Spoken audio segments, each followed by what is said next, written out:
It's a free website where people over 60 can find help to pay for food, medicine, even utilities. Can you hear? $1,200 a year in benefits. Yep, and you should have your link. I see up there. It's 107.1 is WTLZ Saginaw with Steve Harvey in the morning and simply the best R&B all day. Take us everywhere. Your smartphone, in your car, to work, or live at KissWTLZ.com. They're Kiss 107.1.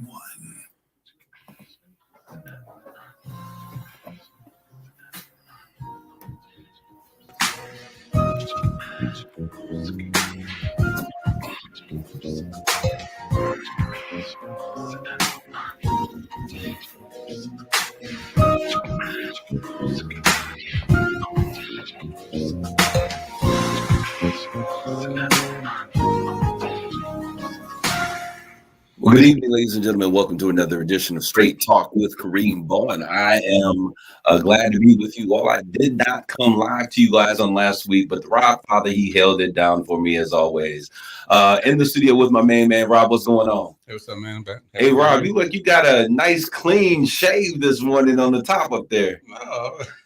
He's glowing. He's Hey. got that smooth bald head going on you. Hey, it's just me, you know. Hey, nature's been good to me. I want to give a shout out to Black Tea King for such a phenomenal event that they put on over the course of Kevin Jones. Yes, Kevin Jones, my guy Kevin Jones, with the Wakanda Forever.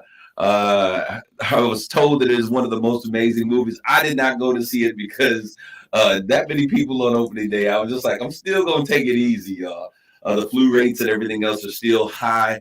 And I do so not just for myself, but also because I have a mother, Rob, whom you have met on several occasions, that I want to be smart for and make sure that she's around for a very long time. For those of you who are entering in to the social media stream, Stacey Crosby, you are number one.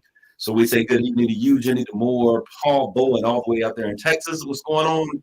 And thank you for your services, Officer Bowen, James Knox, and KK. The rest of you guys that are coming in, please like, tag, and share this conversation.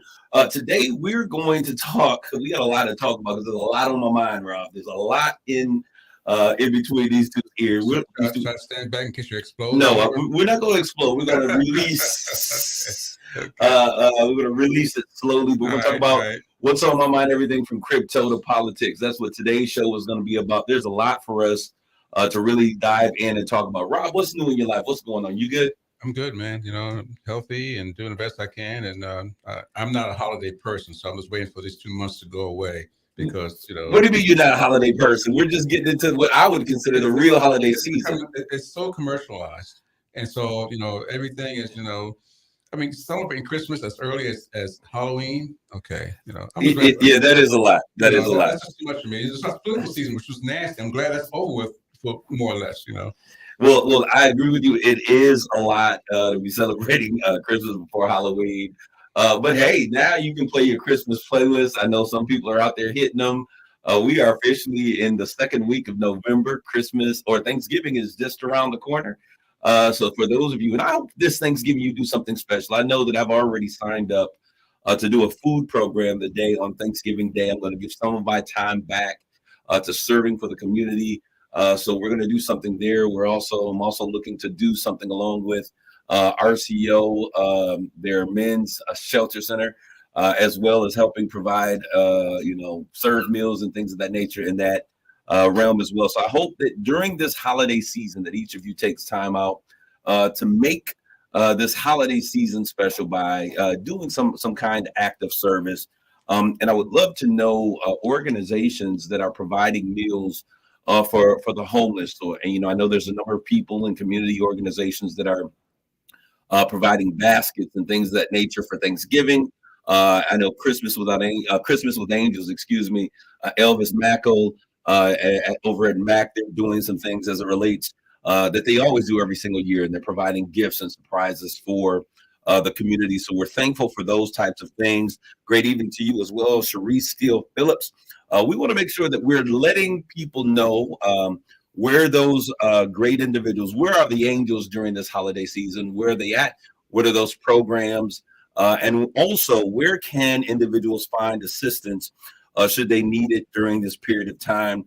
Because it is such a different year We had COVID, Rob, or I'll say COVID years, those key years, 20 and 21, where there was a lot of assistance for families that were out there. We probably had more money than we were able to really do with stores such as Best Buy. Were running out of computers and computer cords. You couldn't find anything that was dealing with technology, televisions, everything was great need. And then now there is a surplus of items in the stores. We've gotten some of those shipping and handling things taken under. But now, depending on what you're looking for, because on most things, right, yeah. right. But you're absolutely we right. have a shipping issue from China, for example, for iPhones, for example. I'm going to tell you, if you ever want to see something interesting, and we're going to talk a lot today, so y'all stay in here. If you ever want to see something interesting, you need to go to one of our major ports, out at San Francisco, out on the bay, Embarcadero, and you go out there and you see these massive ships that are coming in, and how they, a ship with what, tens of thousands of items on it. They go up to it and they, with a scan code bar, they scan the bar, and everything that's on the contents of the ship is scanned in. But just to go out there and to be able to see ships lined up trying to figure out, to get in, and because there's no workers, there's a shortage of those. There's a shortage of transporters, truckers, and so we're in a real situation. But to add to the pot that has been stirring or brewing, we're now looking at record inflation. We're looking at 40-year high inflation. To add to that, the gas prices, we're being gouged at the pump because of gas. It's not just about the real pricing of gas. But people take the opportunity to take advantage of folks whenever they have that opportunity. So there's a lot going on, and I want you all to know that we are here for each other. You said people don't want to work. Rose Davis, you're absolutely correct. Being a person who employs other people, it's interesting. We always hear, it's hard to find good work. It's hard to find good help. You hear that all the time. But right now, it is absolutely a real thing, Rob. Finding folks who really want to work. They say, hey, I really want to work. You get them going, and they show up for a little bit of time. And then you're dealing with a workforce that has been completely exhausted. It's not that people don't want to work, but now we're dealing, because so many people have been employed, we're dealing with folks who have been chronically unemployed for a long period of time, or folks who have never had a job. And so having to do all of that workforce development, professional development is serious. Well, we kind of know the fact that people who are working or may not want to work at certain places are working less, getting paid less for their labor, and the costs are not matching the economy. The increase due to inflation. You're absolutely right. But it was interesting. I mean, for a period of time to see people, McDonald's getting paid $15 an hour. Yep. Then you got people at big box stores like Lowe's and Home Depot and Menards saying, "Wait a minute, we getting paid $10, so they raised them to." Yep. These are the things this is why inflation happens. But it's necessary. Cost of living increases are necessary. And then you have the need to jumpstart economies, and I want to say that inflation did not just start with this current administration. But if you remember, there was a president that was out there, number 45, who stopped the press on providing aid for folks so that he could put his name on the check to show people that, hey, this money is coming from yours truly. So this is not, and it's just not just a U.S. problem. This is a global economy. We are actually faring better than other countries overseas. So that's important. It is people who want to make $100,000 and not come to work. Well, you know what, Rose, I'm going to tell you this. The crazy thing is that we can say, social media and being an influencer doesn't work, but there are hundreds of young folks out there who are living the dream off of this new thing called being an influencer, Rob. And I know for your generation, the idea of making money to do videos and TikToks or YouTube videos, Tabitha Brown, I absolutely love her. She was an internet sensation. When you look at artists like Cardi B, she was an internet sensation. When you look at Nicki Minaj, these are individuals who build a platform on social media and they became internet. Then they got their break in the area that they really wanted to work in. But there are people out there that are making more money than you, I, and probably the gross national income of Saginaw County off of making YouTube videos and TikTok videos. And so it's a real thing. And we can't tell young people that they don't exist. All we can do is try to help them to, first of all, do it the best that they can. And then to see how those skills may be able to relate to something else. What are you going to say, Rob? No, I was going to say I don't hate the game. It's the players sometimes, the way they play sometimes. Some of the influencing is negative. Some of it is not based on fact. Some of it's not. It's based on the limited experience that they have for their young childhood. And I have to call some kids children because, based on some things they're saying, then I listen to the older adults who have experienced adults. So I don't begrudge them they're making their money, but I do have a problem sometimes with some of the influencers that say the things that they do or don't promote the things that they should be promoting. I would agree with you 1,000%. You know what? I'm not sure. What is we got a Paul Bowen in the stream, and this young man happens to be related to me. He's out in San Antonio, Texas. He has lived a life of service. We've had him come in and talk about some of the issues. I should probably have him come in and talk to me about Ukraine, because he's one of those guys who went out there who would go before the real war would start and navigate the lands and do all of this, what I call I spy secret service kind of stuff. But Paul, I'm not sure if you could put what your actual title was, your highest ranking title when you were in the military. I would love for that.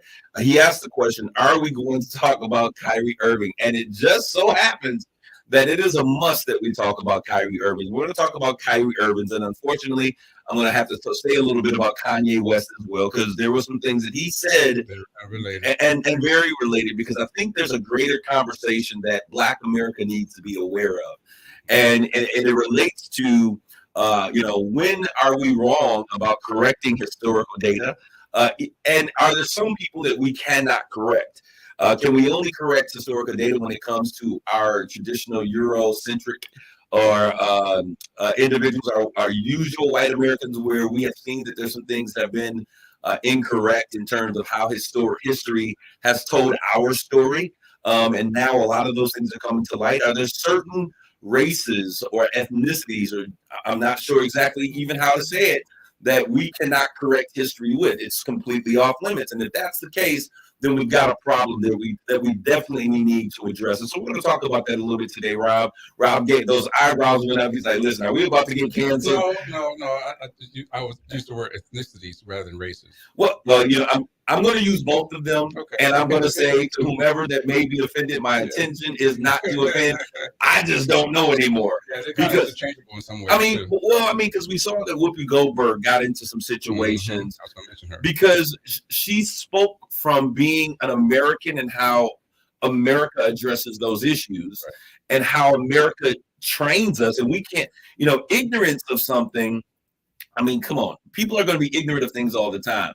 And even myself, I'll put a person in check real quick if they come the wrong way. But I do understand that we cannot expect everyone to understand everything about our culture. Well, it's the thing about checking your sensitivity, too.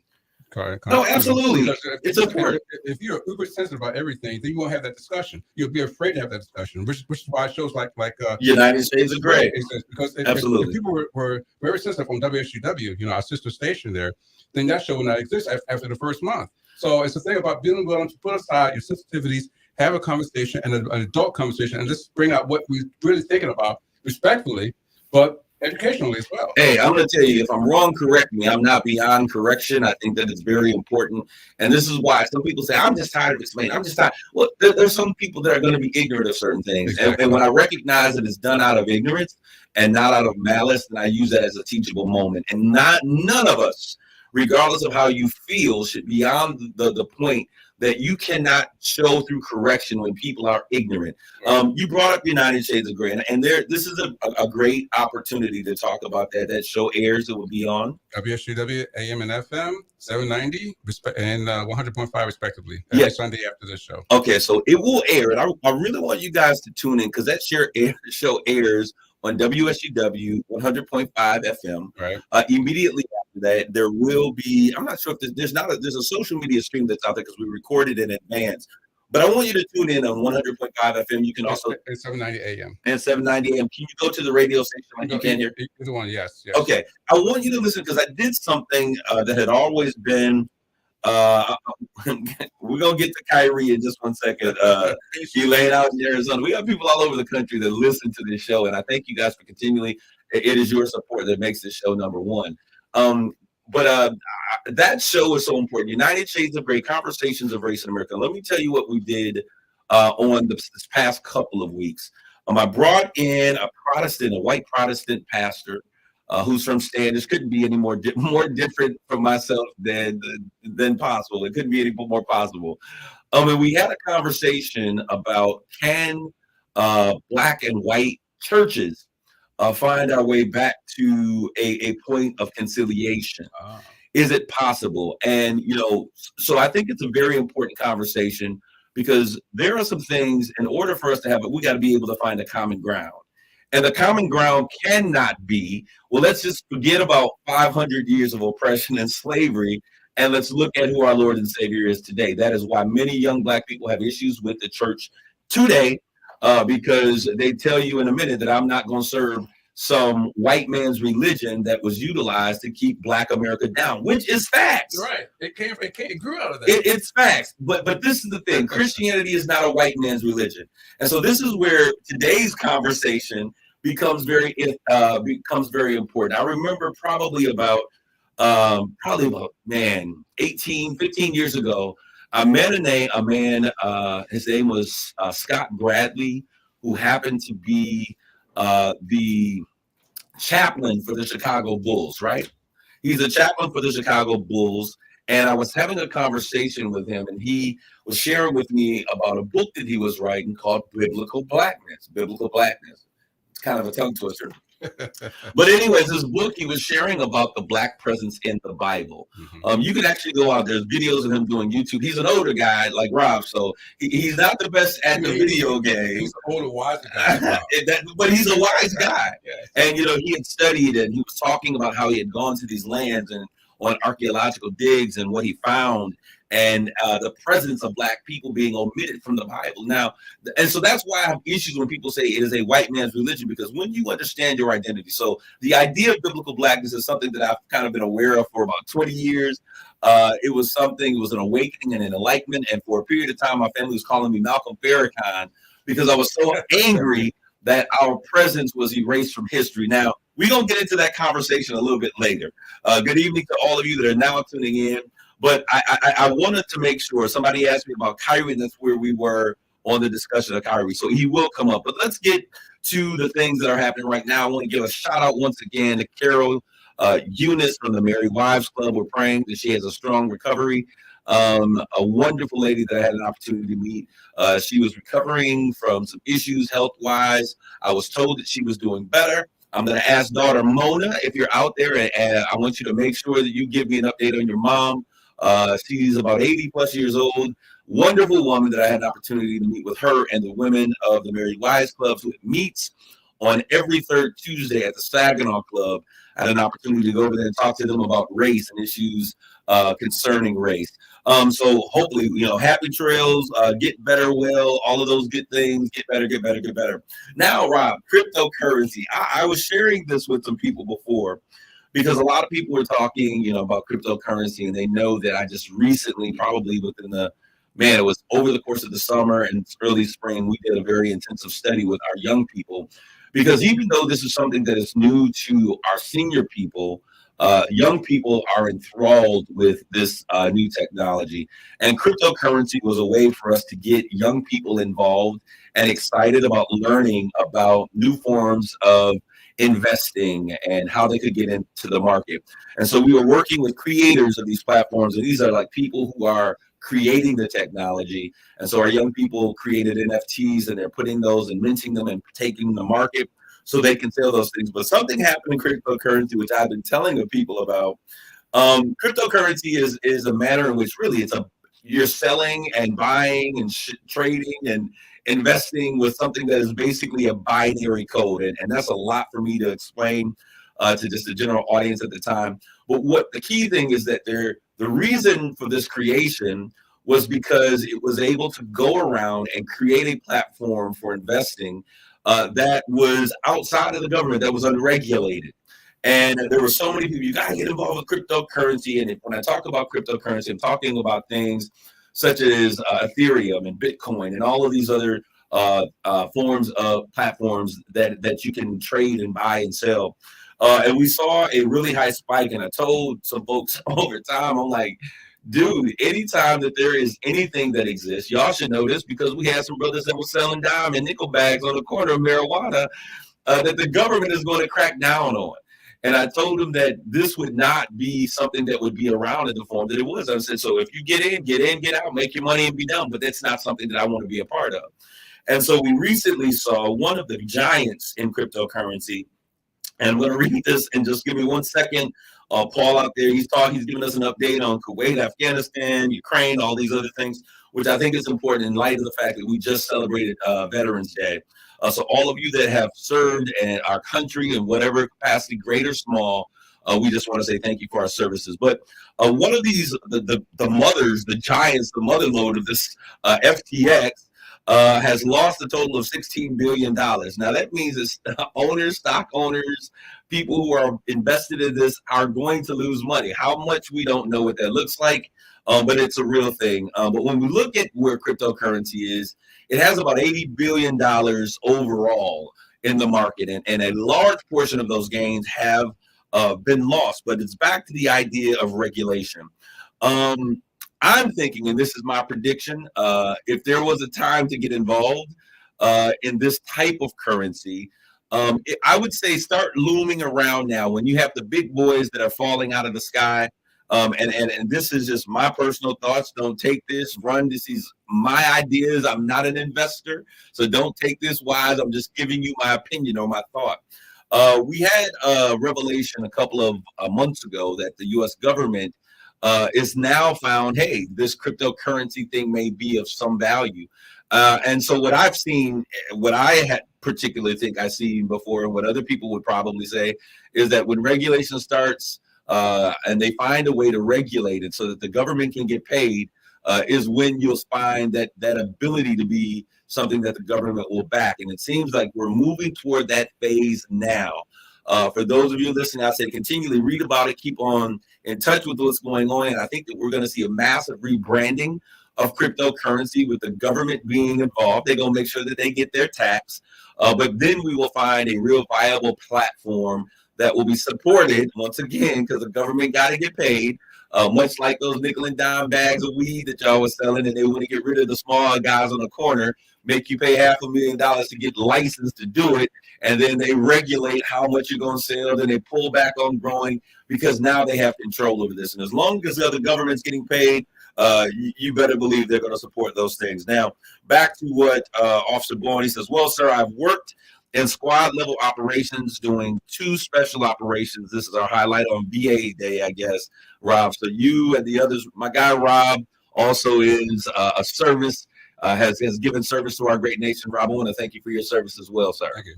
And Rob, what branch did you serve in? Really United quickly? States Navy. United States Navy for how long? 20 years. I'm retired. 20 years retired. 20 years and about 6 months. 20 years, 6 months. Rob, what was the longest period of time that you were on a ship? Oh, deployment. Every deployment I made was 6 months, except for the Persian Gulf. That was 7 months for us because we carried Marines and SEAL teams who had missions over in the Middle East. I think that's something that for most of us Americans, we on the ship.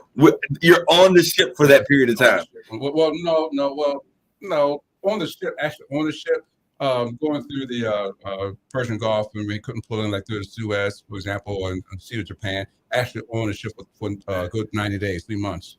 Not in the land or anything. Can't do it. Can't do it. Oh, can't do it. Cannot do it. So I thank you for doing it because this brother cannot. We are thankful and great. Absolutely. So Paul Bowen, he says, well, he's worked in squad level operations during doing 2 special operations when he was on active duty the first time. He's worked at unit level, battalion level, great level as far as division level staff sergeant operations, Kuwait, Afghanistan, Iraq, Germany, and lots of training within the United States preparing for overseas support. My second time in the Army, notice we could not get this dude to stay home. His second time in the Army, he worked in administration, transportations, postal and chaplains, support staff. Ukraine could be a lot worse off if it were. and I'm gonna thank you. That is absolutely amazing for what you're doing. Good fabulous evening to you as well, Samantha Ball. All right, so we are looking. That's all I want to say about cryptocurrency. So keep your eyes and ears open. All right. But I want to talk a little bit about Twitter. Okay. We should take a break for a Okay. second. Okay. Let's take a break. We're gonna take a break, and when we come back, we're going to talk about the Saginaw Film Festival. We'll talk about this new thing with Twitter, because Twitter is falling out the sky like a falling star.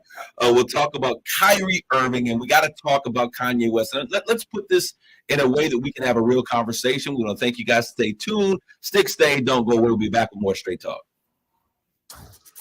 You're listening to Straight Talk with Kareem Bowen on Kiss 107.1. You already know about many services at Great Lakes Bay Health Centers. You probably have friends and family who have had excellent and affordable care there. Did you know those services No, include I'm eye good. care? That's right. You can get I glasses just be there. talking too fast. And available at James Moore, Thank but you. it's now expanding to be one of many services available at the new Court Street location. Change your vision, change your life at Great Lakes Bay Health Centers. Visit GreatLakesBayHealthCenters.org for more information. Oh, no. First. That's crazy. Still on Rocket Grab. So, Rob, how long are these people on sub? You were going to get a $20 gift certificate. Longer than 90 days? Half off.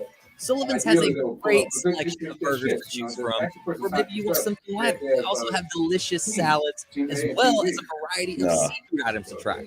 Snag your voucher today before they sell out at Sullivan's for dinner. It's all at RocketGrabPlus.com.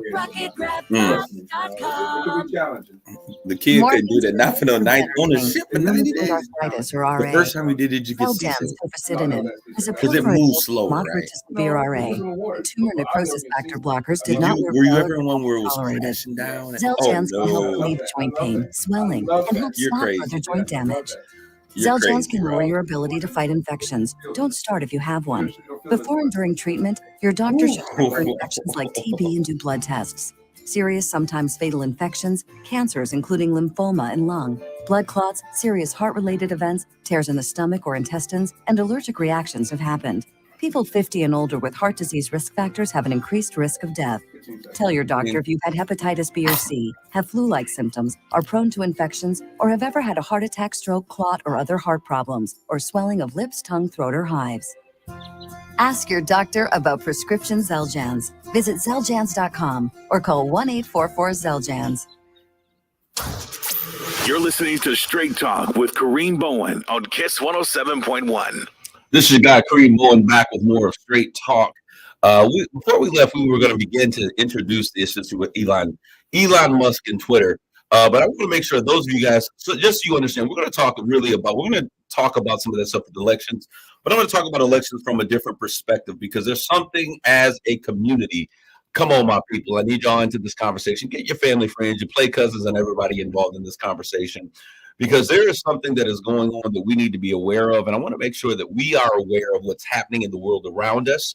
And there's a need for us to be very systematic and putting together a plan of action. And I want to talk about that when we get to that portion or that segment of my show. But continuing with what's on my mind, Twitter and many, it's funny because, Rob, Twitter is really what I refer to as, it's not the place where young people are, because young people are on Snapchat and Instagram. But Twitter is what I would consider more of a Hollywood thing. It's where people who have fans and followers, Real Housewives, athletes, those kind of things. It's a place where they really thrive. Business owners and things of that nature, communicating information. It was one of the platforms that the president is not on, the former president, number 45. He got banned from Twitter, right? But Twitter, Elon Musk, people like it, and I still post on Twitter. I get involved. People ask questions, and they make connections via my Twitter feed. So I use Twitter, or I did. I've since Elon Musk bought it, I deactivated my account. And the reason that I deactivated my account was, one, because I think he's a numbskull. That's just my personal thought. If you were asking, we'll give it to you straight, no taste and no filter. But he's not losing no sleep over my thoughts anyways, right? So anyways, he buys this for $40 billion, trying to get out of the sale. And I think it was really trying to see if he can negotiate a lower price. But anyways, we know that Elon Musk, and we've seen Tesla, and I want all of you that are investors in these companies to be aware of what's going on. This is my personal thought. And I just want to give you based upon conversations I've had with others and things that I see. He buys a company and then he goes through a series of mass firings, lays off thousands of workers, says they're no longer needed. Many of those individuals were in those places that controlled elections and making sure that information that was being reported was correct. He fires them right before an election. But check this out. He did it via email, and him and his wise self fired too many people, and he needed some of those programmers and some of those curators to be on staff. Then sent out an apology email like, oops, I didn't mean to fire you when I fired you, so can you come back? You know how we do. We were like, yeah, thank you, but no thank you, because we could go at any moment when you're sending out emails to fire people. But then what has happened is there's something called bots online. And a lot of times people will create these fake accounts, robots, bots. They'll use the system to cover their identity. BOTS. There you go. For robot. Absolutely. And so what they noticed is that once he began to do away with some of the people who were responsible for controls, that all of these fake accounts were showing up. Even the fact that Jesus Christ now has a Twitter account. Yes, that was funny. Okay, so this is what's going on out here. This is real stuff that's really happening. Terry Reed, you're absolutely right. He acted like a spoiled rich kid who couldn't have his way, feeling like he was forced to buy Twitter. Now, Terry, you are hitting the sentiment of where I'm getting ready to go with this conversation. And I need y'all to really understand what I believe is happening. So now the company was bleeding. He said he had to lay these people off because they were bleeding $4 million a day. So we see now that the company is now talking the word bankruptcy, and that bankruptcy may be something that needs to happen, which means, there's going to be a lot of people out of work. There's going to be a lot of bills and accounts that won't get paid. This could be a real issue in terms of those social media platforms and people who are connected, because when you think about you going to Facebook and the ease in which you're able to make a post, and I said Facebook because of the nature of this audience, or on Twitter, or on LinkedIn, or any of these, there are coders for every single thing that you do. It's a snap function or a point and click function for the end user, but for other people, this is coding. And there's all of these languages of coding that they're using, and they put in these long source codes, and they input them just to do a click. Algorithms. Right. And so all of this stuff is so very important. And so these individuals are, hundreds, you're talking thousands, tens of thousands of people that make what you and I do and appreciate. It makes it, that makes it functional. So he got rid of a lot of those people. Now he's talking bankruptcy. So we're talking about people possibly losing jobs. We're talking about rebranding. And to me, it's like, as I said earlier, Twitter is like a shooting star falling out of the sky. It's losing gases and really descending in a very crazy way. And one social media platform expert said that he would not be surprised within the next several weeks or even month if Twitter went dark because of their inability to function. What's the board of directors saying? Well, they didn't get their permission to even buy it. Now that and the previous owner, the previous CEO, he apologized. Apologized for what's going on. But he's out the way. He's gone. They've gotten their money. And you know how it is, Rob. You get your pockets, and you're not being affected, so you can move on to the next thing. But what I really think is happening is I believe personally, if you have been looking at Mr. Musk and where he has been, he's given his thoughts on what the U.S. should do with the Ukraine war. He's just thought about getting involved in this Bezos space place. And a lot of the things that he's been doing is, as we heard Terry Reed said, like a spoiled little brat. I think what we're witnessing is the unraveling of a man. And sometimes you can get to a place where you are so smart and you have so much, and you're not used to not succeeding at every single thing that you do, that when things begin to go south, you begin to unravel a bit. That sounds familiar about somebody else used to be president. I'm just saying. I am just saying, and that is my personal thought on what I see happening. So, hey, I wish him well in his endeavors, but I want to give this, it's a shameless plug, but we're going to talk about it. We've been working out these details. You guys have been absolutely amazing. The Saginaw Film Festival, the short videos have been coming in. I have been really amazed at some of the content that we have been seeing. Short films, 15 minutes. We're talking, no more. I think it was no more than 15 minutes. 15, 20 minutes. 15, 20 minutes is what we're looking at. Amethyst Films, LLC. That's our guy, Dwayne Adway. We've been in partnership together. He's been talking to execs about what's happening in theaters and cinemas here. He's got some great things and conversations he's been having. My guy, D. Bivens, myself, we are going to do some amazing things. Great friend of mine, Mark Bassett, who is former CEO of Hemlock Semiconductor. And I'm going to have a whole conversation on the new build out that's happening out there, and why there's going to be a greater need for presence of Black folks out there. Governor Whitmer, we can hold you accountable to the equity thing that you have in terms of those, because those are going to be good paying jobs. But anyways, DA Entertainment at yahoo.com. That's DA Entertainment. I'll throw it in the stream. That's where you send those films, short films, 15 to 20 minutes. We're doing a film festival. We will critique the final films that will be a part of this, will be in this short film festival, Saginaw Film Festival here in the city of Saginaw at the Temple Theater. We're in partnership with them. Mike Kolev, thank you. We met, and this is going to be phenomenal. We're talking about a red carpet affair during Juneteenth, celebrating our artistic expression as a people, Rob. Nice. So it's going to be really exciting. So I'm excited about that. I want to make sure that we got that in. That's an important part of the conversation. All right, so here we go. We're getting ready to talk. What do you say, Rob? There's a lot. I told you, there's a lot on my mind, and there's a lot that we as a people really need to. So I tried to pull out, two chunks, the chunks of things that we needed to address, because it may seem like entertainment on the surface, but there are more important issues, underlying issues that we need to address. So here we go. Kanye West, once again, is in the news. And this is really something that he had spoke probably back in 2015.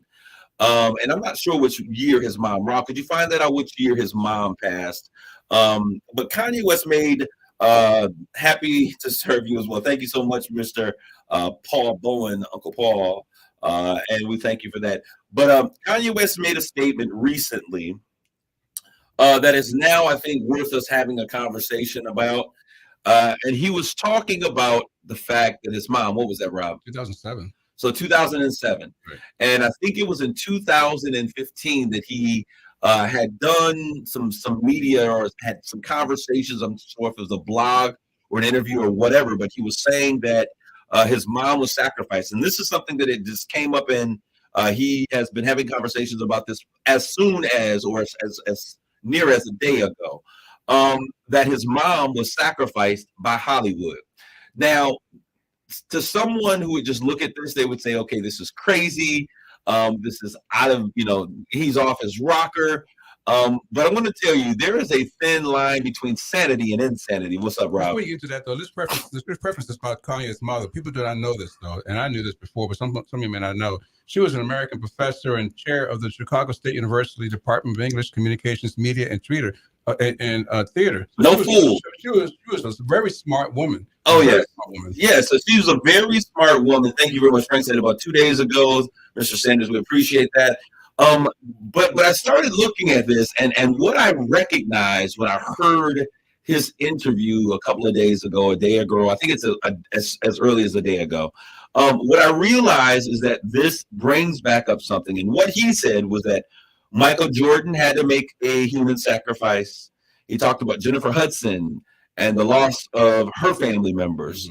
And he was, and this was echoing the sentiments of what many people who are averse to, but are aware of the Illuminati in Hollywood. And it sounds crazy, but I need y'all to understand something. There is a whole secret, there are secret societies that exist. You can think that you're crazy if you don't. When we look at our fraternal orders and Greek systems, those were secret societies that are now acceptable in our community. But there, we look at the Masons, Freemasons, those. I'm a Freemason. You understand what I'm saying? These are acceptable ones that we currently know now. But they're, talked about Puffy, Kim Porter, she was sacrificed. But the idea that had been expressed before that Kanye now brings to light is the fact that, Bill Cosby, you're absolutely right, Terry, with his son. The idea is, and he brings it back to light, that in order for you to reach the upper echelon of a certain levels of success that there has to be a sacrifice. And this has been a long-standing theory or thought, or what would the term be? Conspiracy theory, which they throw in the freak box. But every conspiracy theory has a little bit of about Beyonce and Jay-Z for years. I mean, but if you go back and you look at Beyonce when she came out with Destiny Child, and they were hot, and they were talking about Jesus Christ, their Lord and Savior. Who she is today is not the same Bay. I mean, there is something that has changed about her, and y'all can love her music, and this is not an assault on her, but this is talking about the systems that are in play. And I believe, honestly, that every organization, every system, there is a spiritual something that is attached to the things that we allow ourselves with. G. Craig Lewis, look him up. About 20 years ago, G. Craig Lewis came on the scene talking about the Illuminati, talking about these types of things, G. Craig Lewis Ministries or something, and he was talking about how they take place. But he was saying that Shaquille O'Neal, Charles Barkley, LeBron James, none of these people are being silenced, and it's because they've become complicit to the things that have happened around them. So sacrificing for success is not something that is weird. It's not something that is new. And it's basically a part of that process of selling your soul. One of my favorite folks in the world, Latoya Baker, we have been introduced on social media, have now connected through Dow Treasure Academy. She is doing some wonderful things. Latoya, I love you. Continue up the great work that you're doing. I see you out there in the stream. So I just wanted to bring that to light because there's probably going to be more conversation. And I wouldn't doubt if we have some really big names coming back and forth. She's talking about systems now and exposing systems that he's being kicked out of. And so, you got to make sure that when you kick a person out, that what happens, Rob, you got to silence them.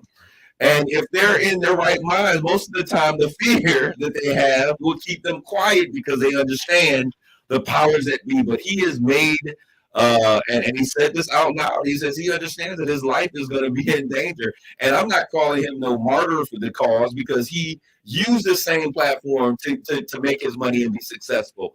But now, since his wife, has gone on and she married some other dude named Pete and all of this other stuff, now he want to be mad as a whole. Well, whatever, they ain't married, but you know what I'm talking about, Rob. You lose your girl, now you all in your panties in a bunch, and you feeling some kind of way. But the fact of the matter is, he is now sharing things with, I believe, are secrets that exist out there. I'm not going to get too far in it, but I wanted to talk to you. Now we're going to address Kyrie Irving for a short period of time. Before I really talk about what is really the thing that has been on my mind, and this is the outcome of this election and what this means for Black America, what this means for our Saginaw community, and what we've got to do in terms of positioning ourselves for what's coming next. All right, so Kyrie Irving, and many of you may know about this particular situation. Kyrie, I've had the opportunity to meet him before. An extremely nice guy. He is one of the guys that moms love, grandmothers love even more, just a genuinely nice guy, right? And we see now that he has gotten himself into some boiling water. He's in some hot water. He plays for the Brooklyn Nets, their star guard. He's always kind of had an issue of talking and creating situations and not necessarily winning the way that people think that he should, because I think that sometimes he doesn't show up the way that he should on the court. But he often says things that are considered controversial, just period. Well, he was suspended initially for 5 games without pay. Now, some of y'all might say it's only 5 games. But I need y'all to know these athletes, if they're making, $80 million, $100 million, they're bringing in $400,000 to $600,000 every 2 weeks from their play. So that means that five games could literally equate to millions of dollars that are being lost on that contract. I know this is a world that probably baffles most of you all. I see some NBA parents in the stream.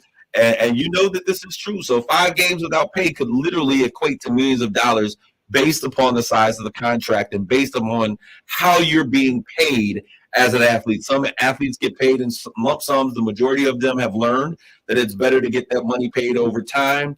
But when you're looking at $120 million, when you're looking at $90 million, Rob, in 4 or 5 years, that's a lot of money every 2 weeks. And so this is, 5 games that has been extended. Now they're saying that he will be questionable for their game against the Lakers. All of this stuff that's going on. But this all stems from Kyrie posting. Now this is what I want you to understand. And I'm going to get to what millions he's lost. Absolutely. Elaine Cook, she's an NBA mom. We understand this. You're losing millions. Terry Reid, Kyrie set the stage when he fought against the vaccine. Okay, he fought against it. He became his own man. You're absolutely right. People are listening to him for having enough guts to speak his truth and not worry about the money. We need more people like him. But this is the problem, Terry. And what you're saying is exactly what I'm saying. Here lies the problem. It's what Nick Cannon found out really quickly. Oh, yeah.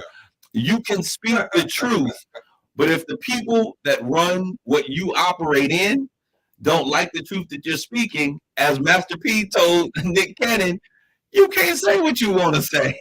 Well, Adidas told that to Kanye. Well, I mean, absolutely. But I'll tell you, Master P, but this is what I love about Matt. He's an old school G. Master P said, Nick, I wouldn't have apologized for anything if what you spoke was the truth. Okay? He says, but what you have learned is that you can't say anything if you don't own it. This is what Kanye said. But Master P said this to Nick Cannon.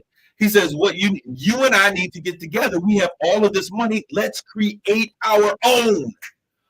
Let's create our own. That way we can't be censored, not for foolishness, but we can't be censored for telling the truth. Right.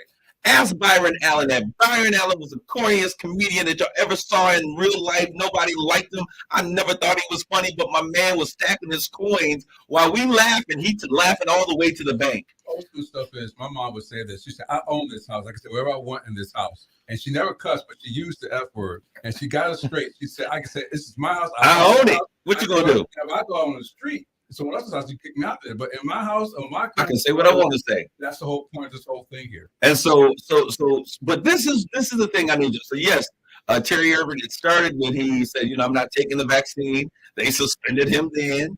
Mm-hmm. And, everybody else had a right to not to take or not take, but the NBA took the stance that they were going to be 100%, and they put those bubbles, and, it is what it is, but you cannot force anybody to do with their bodies, Republicans, that they should have control over who they are in their bodies. Now if they get people sick and people die, then there's a legal way, means by which you can go back and have some repercussions against those situations.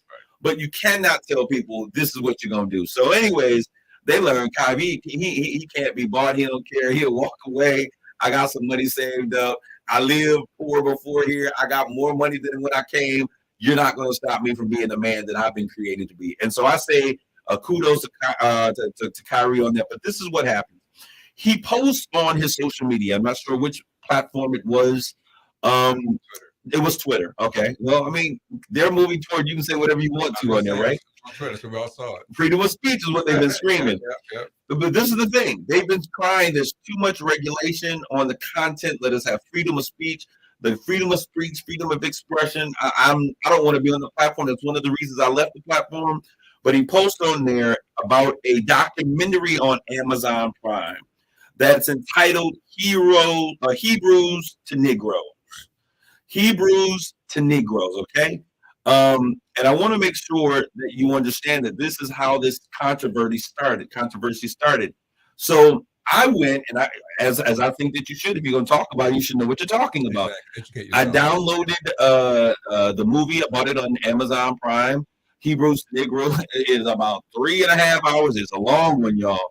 But I sat and I watched it, and there was some information, and I'll tell you this, those of you out there, Christian believers, y'all got to stop hiding from information because you're afraid, because you don't understand it. And you've got to understand that knowledge is power, but ignorance is dangerous. And so I shared probably 8 years ago this new phenomena that we would be dealing with, talked about Hebrew Israelites, and that it was coming to our community, to a community near you. And now we have them in our community. And there are people that I've worshiped with that are now a part of the Hebrew Israelites. Right. And it was not because they weren't being taught the truth. It was because I would have classes talking about history. Well, you want to see some of them at the African Saginaw African. Absolutely. They were there. Absolutely. And, I would talk about biblical basics in the Bible, and it was too much. It was all, we can't take it. But then somebody else came and told them some facts that were, partially true, partially not true. and now they're reading and they're studying things. Study to show yourself approved. We have to do these things anyways. So the book on Hebrews to Negroes is a book about biblical blackness. What I talked about with Scout Bradley, something that I found out about 20 years ago and began to research the identity of who the first man, Adam, whose simple name means red clay, dark skin. When you go through the Bible and you look at individuals like Adam, who is the first man, you look at Noah, you look at his sons, Ham and Shem, and who they were. The description of Jesus himself. The Bible. I mean, come on, this is not rocket science. If you read, the Bible tells you that this dude had feet that looked like they had been, bronze burned in the fire. That's black folks. And hair that was kinky wool. Come on, y'all. And so this was a part of the conversation. But those of you who are listening that I had on United Shades of Gray, because many of them were saying that we need to start the place in our identity of Christ. And I said, that's great. And I think that if we could all forget who we are and what we've experienced, we could start with our identity that we are Christians or we are believers. I don't use the word Christian. I'm a believer because Christianity has done some heinous things, but I'm a believer in the precepts and the word of Christ, right? So I told them that image matters, representation matters. How many churches, Catholic churches, how many Catholic churches, no Google, see, they trying to listen to the conversations already. How many churches, Catholic churches, have you ever gone to that has shown the depiction of Jesus Christ as a little black baby in a manger? Not one. How many Protestant churches, how many Lutheran churches have you gone to, even the ones where black folks are, and you do not see the depiction of Yeshua Messiah, Jesus Christ, categorically correct according to what even the Bible talks about? You don't see it. You do not see it. And the reason you don't see it is because you cannot enslave a people or keep a people down if they know that they are great. You cannot, but there's a huge issue when Ariel, Chloe Bailey comes out as playing Ariel. She's got the best voice of most people out there. She was beautiful as the Little Mermaid. I'm a Disney character. Yeah, little Ariel, the Disney character. There's a big uproar. Oh my goodness, she's black. Absolutely. So we have these issues. When you look at the Cushitic people, you go back to the civilization of the first man. We don't want to have this conversation online. But when you look at who we are as a people, you look at the creation of the first man. Now, what I will tell you, and this is fact. This is fact. Okay? When we look at the color white, and they will tell you this, any artist who understands, they'll tell you that white is the absence of color. It is the absence of color. And so that's why it's white. When you look at it, it's the reflection of color. When you look at black, they'll tell you that black is the absorption of all colors. You can get every color from black, but you cannot do that in the reverse. Right. So if the first man was black, hello, when you look at Moses' wife, when you look at Zipporah, when you look at David's grandmother, when you look who David was, when you look at Jesus hid in Africa, in Africa, people say, oh, that was Northern Africa. But even the fact that there are centuries of black pharaohs that existed in the Bible that do not look like Charleston Heston tries to look, but are darker skinned black folks from Ethiopia that controlled very key places, you'll understand that our present has been whitewashed historically for a purpose. You can go to Egypt and see the pharaohs, noses child off and whatnot. I mean, if you look at that, you look at what the hieroglyphics show, if you look at the portrayal of places and faces, all of that stuff matters. They hide it because they don't want you to know that.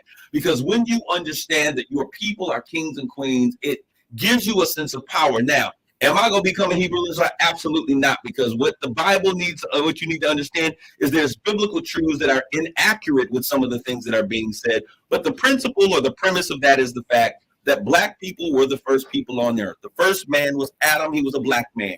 Now, does that mean that we can no longer go after truths when they are historically inaccurate? That's my issue right there, Rob. Can we do this with other races, religions, creed, whatever it is that we're referring to? Can we correct everyone except a certain group of people? Or, and what he was saying was that, that blacks were the original Semitic people. They came from the line of Ham and Shem. I mean, Let's look up the history books. I don't think that correcting things that are wrong should be outlawed when it comes to historical data. It doesn't mean that I don't like or consider anti-Semitic. Or considered anti-Semitic. If anything, I love Semitics because I'm a Semitic. You know, I am Semitic as a. That's what he's saying. So that is the reason. That is the principle for that argument. I want to read the conversation. Kyrie did not explain himself well. This is what Paul is saying. Then he did not directly address the question about whether he had anti-Semitic views. I don't have anti-Semitic views.